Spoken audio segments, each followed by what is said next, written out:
G'day, Mick here from 47 Industries. Welcome back to the Side by Side Australia podcast. This is episode 11. It's July the 5th, 2025. We've had a couple of rides already for the year. We've still got another 3 to go. I'm not going to bang on about what's been going on. I'm going to jump straight into the action and let you have a look at the video if you haven't already seen it from our recent Flinders Ranges ride a few weeks ago. So if you're listening to the podcast and not watching it on YouTube, you're going to have to put up with a bit of music for a few minutes. But otherwise, here's the action.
Well, that's a bit of fun.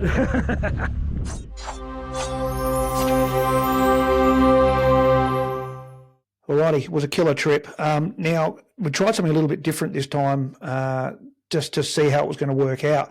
I actually set up a moto vlog setup. Yeah, it's a really weird word, but that's what they call it. It's basically a GoPro on your helmet with a microphone plugged in. So I actually use a media mod with a GoPro Hero 10, and the microphone goes around and up inside the microphone, inside the helmet, so you can actually hear theoretically what I'm saying.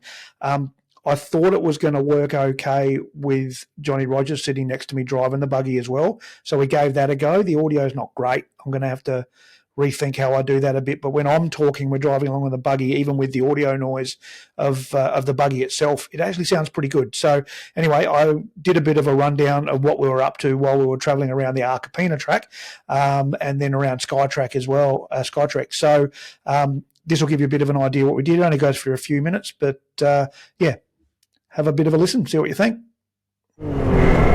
Just finishing off the last bit of the Arcapina track at Rawnsley Park. So we've been going for, we started at 12:30, what is it now, nearly 3 o'clock, and we've nearly finished the return loop. So I reckon 4.5 hours in a four-wheel drive to do it one way, and we're going to do it in about half of that, or two-thirds of that both ways.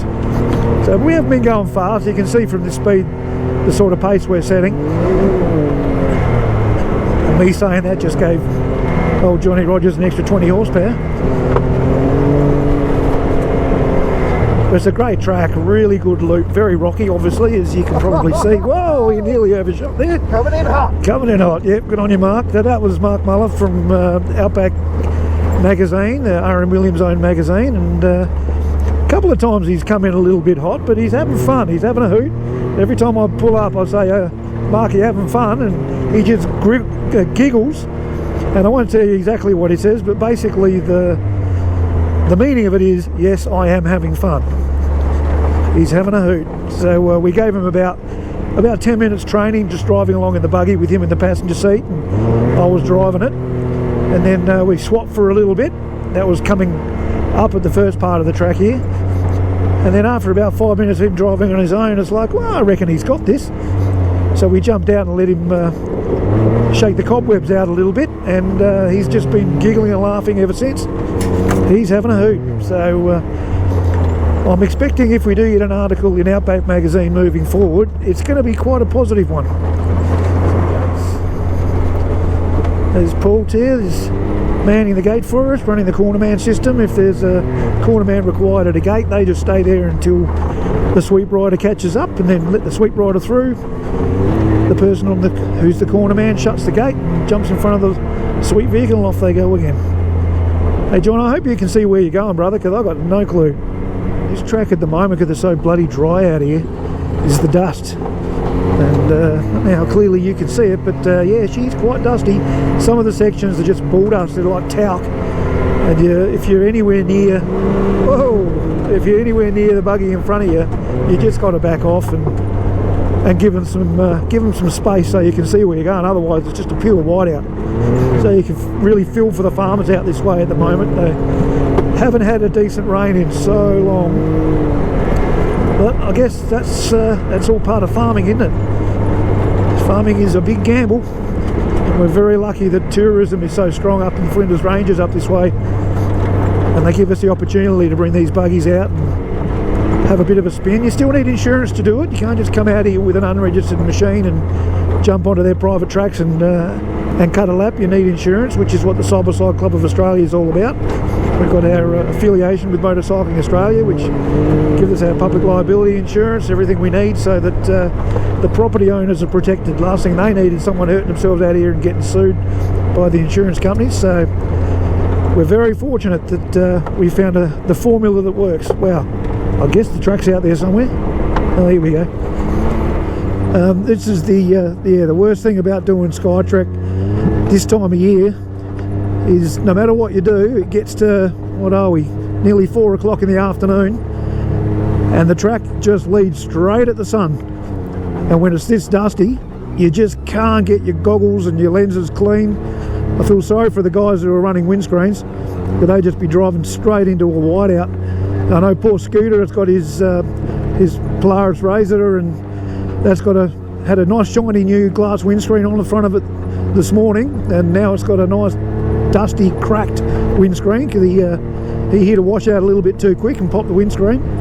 But he's no orphan. We all hit washouts a little bit too quick, I think. And by a little bit too quick, we were probably only doing about 4 or 5 k's an hour when we hit them. But they just sneak up on you.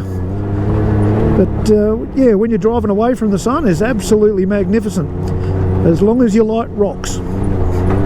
We're in the big Can-Am Maverick X3 Max, the 4-seater. I've got my trusty co-pilot, or my pilot actually, Johnny Rogers, sitting next to me here, and we've just gone through gate 47, the final gate on SkyTrek. It's been an absolute monumental day. We've had a bunch of punches, which we've been able to repair all of or replace with spares that we carried. I've got a spare tyre and wheel in the back of the back seat of the buggy here that we found on the side of the track, which I think is Tony's. I'm pretty sure he hasn't worked out he's lost it yet, but that's the advantage of going in groups. So John, this is the first time you've actually been on a club ride. It is, yeah. And what are your thoughts so far? It's been excellent. A lot of laughs, good fun, great scenery, awesome way to see it. Gets you a bit closer to the bush than doing it in a 4-wheel drive. So you've done SkyTrek in a 4-wheel drive before, haven't you? 2 or 3 times, yeah. And would you do it in a 4-wheel drive again? Not if I had a chance to do it in one of these again. It's so much better ride. You really feel like you're immersed in what's going on around you. The 4-wheel drive's rough and slow. These are very comfortable. So she's been pretty windy today. It was calm this morning, and we were praying for wind to keep the dust away. And then as soon as we started getting the drones out and getting to the top of the mountain range, the wind came up and it was a bit of a pain in the arse, but it's been a good day. We can't really complain about the weather, can we? No, not at all. It's been an amazing day. All right, well, we just got about 6 k's, I reckon, left to go. And we'll be pulling back into at the office at reception there at Willow Spring Station, load them up, get back to Rawnsley Park for a feed and a beer, and sit around the campfire and tell ridiculously exaggerated stories about what we wish we did. All Alrighty, we may try that again another day and see if we can improve on that, but it gives you a bit of an idea and it gives us a chance to give you some fresh feedback as we're actually experiencing it. So, anyway, let me know. Jump onto the chat page on Facebook for Side by Side Club of Australia, the group chat, and give me your feedback. Let me know what you think of that sort of format, whether you want to see more of that or less of that. Now for some industry news. As I'm sure most of you are aware, if you've been watching the podcast and haven't been living under a rock in the motorcycle industry in Australia in the last couple of months, the big concern has been Peter Stevens. Obviously, they've got into a world of strife and they went into voluntary administration. It looks like they've been pretty much bailed out, bought out actually, by a couple of different groups. One group's bought a bunch of the Harley Heaven stores, a bunch of the Harley stores. And then a separate group has actually picked up 3 of the 5 Peter Stevens stores. So Dandenong, Perth, which was the old Savage Motorcycles. My mate Nigel Joyce sold that to Peter Stevens a few years ago now. So that's been bought, as has Peter Stevens Adelaide. So those 3 stores have been bought by Motorcycle Holdings. If you're not familiar with who Motorcycle Holdings are, if you live on the east coast of Australia, you'd know Team Moto. You'd know Cassins, which is the motorcycle accessory supplier. That's all Motorcycle Holdings. Also, our friends at Mojo, which is the distributors for CF Moto in Australia and New Zealand, they're part of, as of a couple of years ago, they're part of Motorcycle Holdings as well. So that group's getting bigger and bigger. So fingers crossed, it's going to be really good news for people who are in the southern part of Melbourne, around Dandenong, over in WA in Perth, and in my hometown here in Adelaide. It'll hopefully be really good news. We'll get some great stuff happening because of the power of that group, their buying power, and just the way they do business. We're touch wood, looking forward to big things coming up there. Unfortunately, for our mate Brendan Issel and all the guys at Peter Stevens in Ringwood, and also all the people at Peter Stevens in Geelong, unfortunately, those 2 stores weren't purchased, and so we can only assume that they're going to be closed fairly shortly. So anyway, things go on. Remember, support your independent dealers and get into them. And when these stores are taken over by Team Moto, we're looking forward to some great things there as well. So anyway, that's industry news for now. The next ride we've got coming up is Scorpion Park. So that's happening actually next weekend, this coming weekend. If you haven't already booked online, it's probably a good idea to do that. Save messing around with cash when you get to the event. So that's this Friday, the 11th of July through to Sunday, the 13th. So we'll be there. So you can ride from lunchtime on the Friday, the 11th, and you can ride right up till the last person leaves basically on Sunday, which will be before lunchtime. Most of us get up on the Sunday morning and have had a really good run for a day and a bit and pack up and head home on the Sunday morning. But if you want to go for another couple of laps, you're more than welcome to do so. So this is a camperway. This is not a trail ride. Basically, the difference, if you don't understand, is a trail ride is a group thing. We all go out in one group and we play follow the leader with a sleep rider and a couple of guys in between helping with support. With a camperway, we basically set up camp in one spot and there's a track that you can go out and do a lap of when you feel like it, basically. So that's including night riding, where our insurance covers us for doing night riding as well. Just remember, don't have anything to drink before you go out on the track at any time. So if you're thinking of doing a night ride, don't start having a beer until after you've got that out of your system at night, and then you can sit around the campfire with us and feel free to have a quiet, casual, respectful beer. Alrighty. So yeah, the camperway itself, the facilities at Scorpion Park, just south of Pinaroo. It's a fantastic track. Was set up for Thumb Pump 300 years and years ago by a bunch of my mates, and it's used still as in the reincarnation of the Thumb Pump 300 quad bike race. But we've set up more a perimeter type track. So it's about a 12, 13-minute loop, but it's a really, really good loop in a side-by-side. We cut out all the real tight, twisty, gnarly, yucky, duck your head stuff through the scrub, and it's all sand. There's open sections and there are some twisty sections, but plenty of whoops. So it gives you a good opportunity to test your suspension out. If you've got a 4-seater, feel free to bring it on. They actually go through that sort of property even smoother than the 2-seaters do. But you can bring any machine you want. So we'll go through the details when you get there of exactly how the day unfolds, the days unfold. But we'll send an email out to you very soon with the location if you don't know where it is, or feel free to give me a buzz or drop me a text 0407 795 295. Give me a buzz anytime. And if I don't answer, just leave a message. I'll get back to you. Registrations, you can get the link straight off the Facebook page. There's a link there all ready to go, and you can pay online and everything. Or if you don't do that, you can actually pay on the day. That's not a problem. We want to really encourage everyone to start doing the payments and registration online. So it just makes it a little bit easier for our event organisers when they get to the property, knowing that they don't have to deal with money and all that sort of rubbish.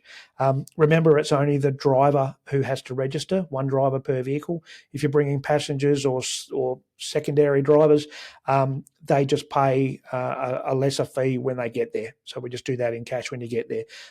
There's very little phone service out there, but there is a bit.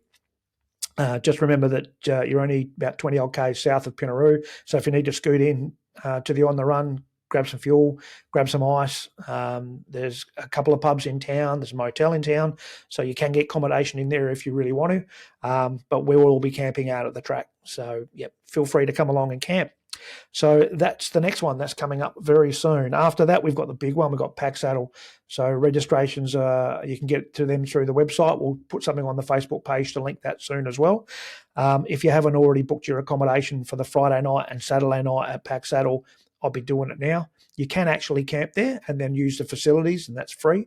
But that's just camping in the car park. But most of us last time, probably 50% of people camped, and the other half of us just booked little motel rooms, little really nicely appointed dongers right at the back of the pub, and we all just get our meals at the pub. You can cook in the car park if you want, but we all, certainly for evening meals, will grab dinner in there. But there'll be more information coming up about Pack Saddle. This is just a reminder that if you haven't booked online for the event, I'd do that now because you have to book that one online. And if you haven't booked your accommodation at Pack Saddle at the Roadhouse for the Friday night and Saturday night, definitely be doing that now. Thursday, some of us will be heading up early. We'll go up and stay at Broken Hill overnight and then be at Pack Saddle sort of mid-morning on the Friday morning. So we're there because we kick off on the Friday lunchtime. But that's not until after this coming weekend where we've got Scorpion Park, which is a killer, really, really good ride. Alrighty, new product launches. There's some new stuff coming. I know Can-Am have got a launch coming in August where a lot of our dealers have already booked their flights over to Boston. So that's sort of mid-August. Can-Am will be coming out with whatever the latest and greatest is. I've got a few hints, but I can't tell you. But there is some really cool stuff coming up. So watch this space. Obviously, with Can-Am are doing it, all the other brands are looking at doing it as well. Polaris usually have their launch around the same sort of time, and they'll no doubt have upgrades and maybe new products as well. I haven't heard too many whispers there yet, but you guys sniffing around on social media probably hear these things before I do. Let's just say they're not always right. Sometimes they get pretty close, though. Anyway, all right. That's all we got time for in the podcast for episode 11. I'll be chatting with you guys very soon and hopefully see a bunch of you next weekend at Scorpion Park. Remember, support our sponsors. If you need any gear to get your buggies and everything prepped for next weekend, just remember your local dealers are a really good place to go. Also, don't forget ATV Store. We don't have a segment today from ATV Store in this podcast. Luke and I just haven't been able to get the stars to align to get everything organised, but we do have some really good plans for what we're going to do for next time. So just watch this space. But remember, grab your gear from ATV Store online or from your local dealers. Any questions, drop us a text, send us a message through the Facebook group chat, or again, drop me a text or give me a call, 0407 795 295, and we'll see you out there hopefully next weekend. Thanks, guys.